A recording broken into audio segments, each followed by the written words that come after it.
आप देख रहे हैं देश news network, India number 1 network. भारतीयों हमको और हमारे शरीर किस तरह का पहला एक सुखद प्रवाह चला था, जो डॉक्टरी व्यवस्था की के वर्चस्व को के सवाल खड़े कर रहा था और खुद क्या कर सकते हैं, खुद को समझना, ये एक सवाल है। तब लगता था ये हमारे जैसे देश के लिए क्या सवाल है, जहाँ पे डॉक्टरी लाभ मिलने की राय मिलेगी 1000 लोगों को, बहुत कम लोगों को। ये केवल अपने शरीर की बात नहीं है, अपने आवाज, अपनी समझ की बात है।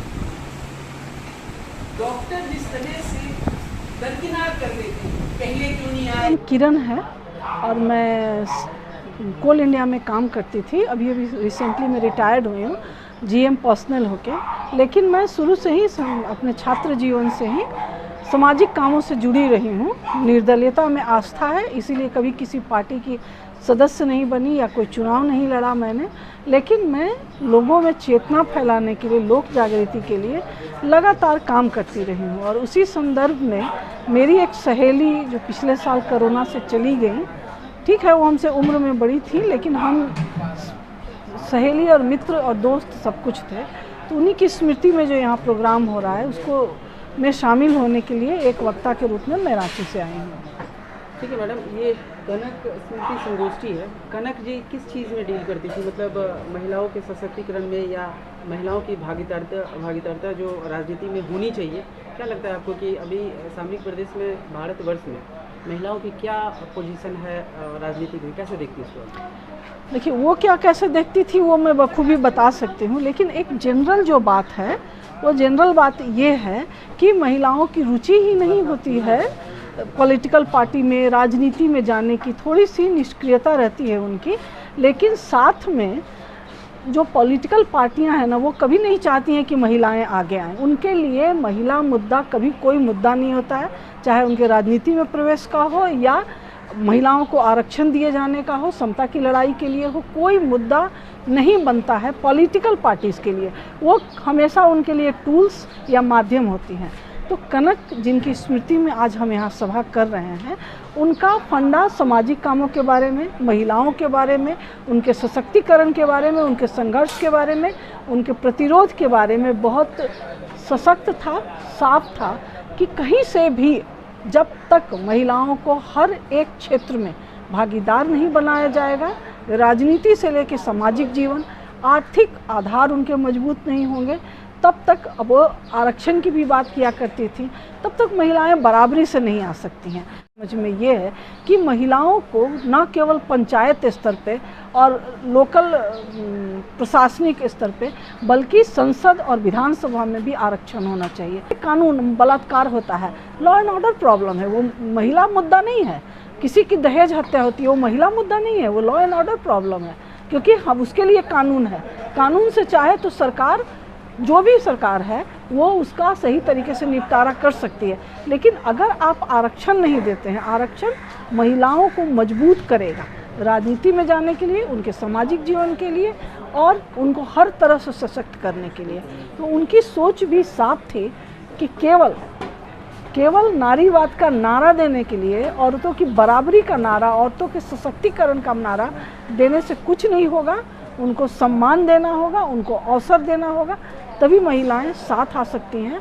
उनके बारे में सोचना होगा, उनके पास ऊर्जा है, उनके पास सारा कुछ है, उनके पास सोच है, विचार है, रास्ते हैं, प्रतिरोध की क्षमता है, लेकिन आप मौका नहीं देते हैं। आप सामाजिक संस्थाओं की, लोकतांत्रिक संस्थाओं की बात कर रही, इसलिए वो कमज़ोर पड़ जाती है। आएगी तो सबको परंपरा।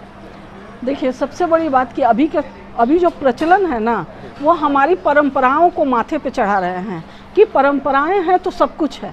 परंपराएं गलत भी हो सकती हैं, इसलिए परंपराओं को कसौटी पे कस करके कि कौन सी परंपरा हमारे समाज के लिए, हमारी महिलाओं के लिए उचित है, उसी का पालन होना चाहिए। उसके पैर में बेड़ियां जो डाली जाती हैं, उन परंपराओं का सीधे सीधे निषेध किया जाना चाहिए। ये परंपराएं नहीं हैं। दूसरी, राजनीतिक पार्टियां केवल औपचारिकता करती है, कागजी बंडलों में रख के, पोथा बना के ताखे पे रख देती हैं। किसी की भी ईमानदार कोशिश नहीं होती है कि वो महिलाओं को बराबरी से करें। आप ये बताइए कि महिला एवं बाल विकास मंत्रालय एक ही होता है, तो क्या महिलाएं अवयस्क होती हैं? महिलाएं क्या चाइल्ड हैं कि उनको हर वक्त उसके साथ जोड़ के रख दिया जाता है?